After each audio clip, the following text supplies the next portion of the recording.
କିଏ କର୍ମାଣି ଏତେ ସାହସ ମୋ ଗୁମର ସବୁବେଳେ ଖୋଲି କରିଦଉଛୁ ସଭା ସଭା କହେ କୋଉ କଥା ମୋ ସ୍ତ୍ରୀ କାହିଁ ସ୍ତ୍ରୀ ନୁହଁ ମାଲିକାଣୀ ବୋଲି କହ ତୁ ବି ଥିଲୁ କମ୍ପାନୀର କର୍ମଚାରୀ ମାଲିକକୁ ମାରି କର୍ମଚାରୀରୁ ମାଲିକ ତୁ ହଉଛୁ ମୋ କଳାକାର ନାମର ଶେଷ ସାକ୍ଷୀ ମୁଁ ଛାଡ଼ିବି କଣ କରିବୁ ଗୋଳେଇ ଗୋଳେଇ ମାରିବି ମତେ ମୁଁ କଣ ଏତେ ଶୀଘ୍ର ମରିବି ତୋ ବର୍ବାଦୀ ଦେଖିବି ତାପରେ ଯାଇ ଝିଅ ଏବେ ବି ମୋ ଘର ଅଛି ତୁ ମରିଗଲା ପରେ କି ହବ ମୋ ଘର ଚାକରାଣୀ ତୋ ମଲା ଖବର କେହି ପାଇବେନି ତୁ ମଲା ବେଳେ ତୋ ପାଟିରେ କେହି ପାଣି ଦେବେନି ନା ଆଉ ଜାଣି ଖୁସି ହବୁ ଆସନ୍ତା କାଲି ମୋ ଘରେ ଯଜ୍ଞ ହବ ରାଣୀ ରାତ୍ର ସବୁଦିନ ପାଇଁ ରାତକୁ ଛାଡ଼ି ଚାଲିଯିବ ଭଲ ହେଇଯିବ ଆଉ ସବୁ ସମ୍ପତ୍ତି କେବଳ ମୋରି ନାଁରେ କରିଦବ ଦେଖିବ ମୁଁ ହେବି ଅସଲ ମାଲିକ ପାରିବୁନି ମାରିଯିବୁ ତୁ ଠକିଯିବୁ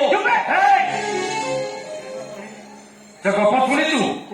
କୁକୁର ଗପ ଦିନେ ଗୋଟେ କୁକୁର ପାଟିରେ ଖଣ୍ଡେ ମାଂସ ଧରି ଦୌଡୁଥିଲା ପାଟିରେ ଗୋଟେ ପୋଲ ପଡିଲା ତଳକୁ ଚାହିଁ ଦେଖିଲା ଆଉ ଗୋଟେ କୁକୁର ପାଟିରେ ଖଣ୍ଡେ ମାଂସ ଧରି ଠିଆ ହେଇ ଲୋଭରେ ବେଶୀ ଖାଇବ ବୋଲି ପାଟିରେ ଧରିଥିବା ମାଂସକୁ ପୋଲ ଉପରେ ରଖି ତଳକୁ ଡେଇଁ ପଡିଲା ଉପରେ ଥିବା ମାଂସକୁ ତେଲ ନେଇଗଲା ପାଣିରେ ତ ମାଂସ ଥିଲା କୁକୁରର ଯାହା ଅବସ୍ଥା ହେଇଥିବ ତ ଠିକ ସେଇ କୁକୁର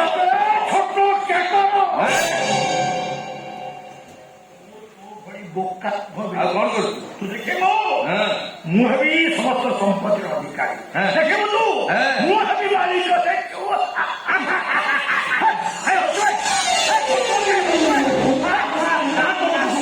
ତାଙ୍କର ବର୍ତ୍ତମାନ ହସିବାର ବେଳେ ସେମାନେ ହସିବେ କୋଉଠି କିଛି କାମ କରୁଛି ଆମ ସବୁ ଗୁମର ଖୋଲି ଯାଇଛି ରାଜ ଭାଇ ଭଲ ହେଇଯାଇଛି ମୁଁ ତା ଭାଇ ବୋଲି ଜଣେ ଚାକର ପୁଅ ବୋଲି କଥା ତାକୁ କହିଲା ମୁଁ କହିଛି ତୁ ବଞ୍ଚିବୁ ସେଇଥିପାଇଁ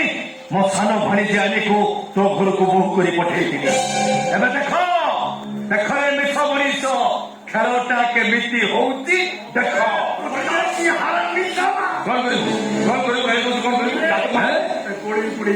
କାହିଁକି ଫୁଟାଣିବ ସେ କରିପାରିବୁନି ଜମା କିଛି କରିପାରିବୁନି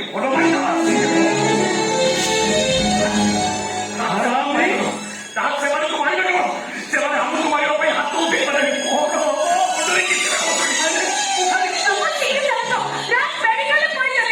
ରାଜ ମେଡିକାଲରେ ପଡିଛି ସେ କୋଉଠି ଭଲ ହେଇଯାଇଛି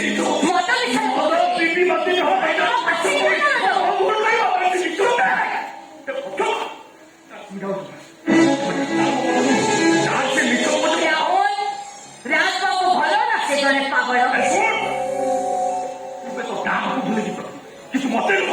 তোটা একুটিয়া পাইছিল তো আমরা কে